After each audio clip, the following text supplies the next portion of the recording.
Have you ever felt like you're living someone else's life, just going through the motions? This is Alice, a young woman trapped by the expectations of Victorian society. Her journey begins with a recurring nightmare, a strange premonition of a world filled with bizarre creatures.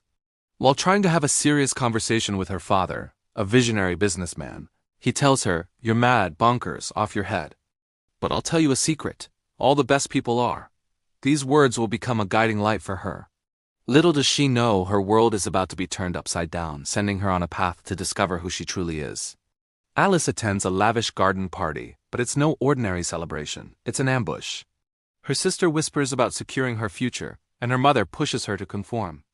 The real purpose of the party becomes clear: a public marriage proposal from Hamish, a dull but wealthy lord. Surrounded by whispers and expectant faces, Alice feels the weight of a life she never asked for. She's cornered, suffocated by the rigid rules of a society that values status over personal happiness. As Hamish gets down on one knee, Alice is paralyzed, not by love, but by the pressure to say yes to a future she doesn't want. Suddenly, a white rabbit in a waistcoat catches her eye. It's a bizarre, impossible sight, but it's also an escape.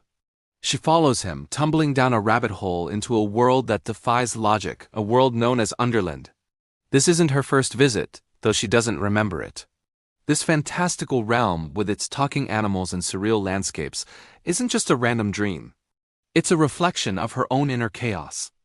The challenges she faces here are mirrors of her real-life struggles: the pressure to conform, the fear of the unknown, and the quest for her own identity. Underland is the battlefield where Alice must confront the parts of herself she has long ignored. In Underland, she encounters a group of strange characters: the White Rabbit, the Dormouse, and Tweedledee and Tweedledum. They consult a mystical scroll, the Oraculum, which prophesies that an Alice will slay the Jabberwocky, a monstrous dragon controlled by the tyrannical Red Queen, and restore the White Queen to power. But when they look at her, they're disappointed. "She's not the right Alice," they declare. This only adds to her confusion. She insists she's just dreaming and doesn't want any part in their prophecy. Alice's resistance isn't just about fighting a monster. It's about her deep-seated fear of stepping into a role she didn't choose, a destiny she feels is being forced upon her, much like her marriage. The ruler of this broken world is the Red Queen, a tyrant with an unusually large head and a hair-triggered temper. Her favorite phrase, "Off with their heads," echoes through her court. But her cruelty is a mask for deep-seated insecurity. We learn she feels inferior to her beautiful sister, the White Queen. Her obsession with power and control stems from a desperate need for love and validation, a need she tries to fill by demanding fear and obedience. Her court is a collection of sycophants who wear prosthetic body parts to flatter her, creating a world built on lies and illusion. The Red Queen is a powerful symbol of how insecurity can poison a person from the inside out. While trying to find her way, Alice meets the Cheshire Cat, a mysterious feline who can disappear at will. He tells her she should visit the Mad Hatter. The Hatter, upon seeing her, is ecstatic. He believes she is the right Alice he has been waiting for. But when the Red Queen's forces attack, Alice, driven by fear, abandons the Hatter. As she flees, she begins to understand that her passivity has consequences. Later, guided by the bloodhound Bayard, she arrives at the Red Queen's castle, not as a prisoner, but as a guest, thanks to her growing size. Here, she sees the Queen's cruelty firsthand and decides she must rescue the Mad Hatter. This is a turning point. Alice is no longer just a lost girl. She's starting to find her purpose. Finally, Alice takes charge. After rescuing the Hatter and retrieving the powerful Vorpal sword, she makes a conscious decision. She is no longer just a pawn in someone else's game. She realizes that her life is her own to live, and her choices are hers to make. This journey through Underland has taught her that she doesn't have to follow a path laid out by her family, society, or even a prophecy. She declares, "This is my dream.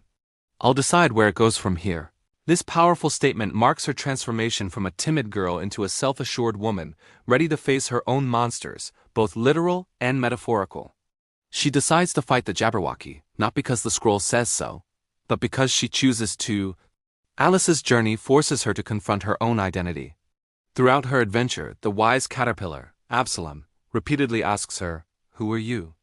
At first, she can't answer. She only knows who others want her to be. Absalom challenges her to look within, to separate the voices of society from her own inner truth. He reminds her of her past visit to Underland, helping her connect with the fearless child she once was. Just before her final battle, Absalom cocoons himself, symbolizing his own transformation, and as he emerges a butterfly, it mirrors Alice's own metamorphosis. She finally finds her answer, "I'm Alice." It's a simple declaration, but it's filled with newfound certainty and self-acceptance. The final battle is here. Alice stands before the Jabberwocky, the physical embodiment of all her fears and doubts. As she prepares to fight, the creature whispers all the things she fears. That she's not brave enough. That she will fail. This isn't just a fight with a dragon. It's a battle against every expectation, every limitation placed upon her. Remembering her father's words about believing in impossible things, Alice finds her courage. Slaying the Jabberwocky isn't just about fulfilling a prophecy, it's about slaying her own demons. With one swift strike of the Vorpal sword, off with your head, she decapitates the beast, liberating not just Underland, but herself. With the Red Queen defeated, the reign of fear is over. Alice has a choice. Stay in the magical world where she is a hero or return to her own, armed with a new sense of self. She chooses to go back. When she returns to the garden party, she is a completely different person. She confidently rejects Hamish's proposal, not with anger, but with kindness and certainty. She tells him she can't marry him because he's not the right man for her. Then, she approaches her father's business partner with a bold idea for expanding trade routes to China. She has embraced her father's visionary spirit and her own madness. Her journey teaches us that true freedom isn't about escaping reality, but about transforming it by being unapologetically yourself. Thanks for watching. If you enjoyed this analysis, don't forget to like, share, and subscribe.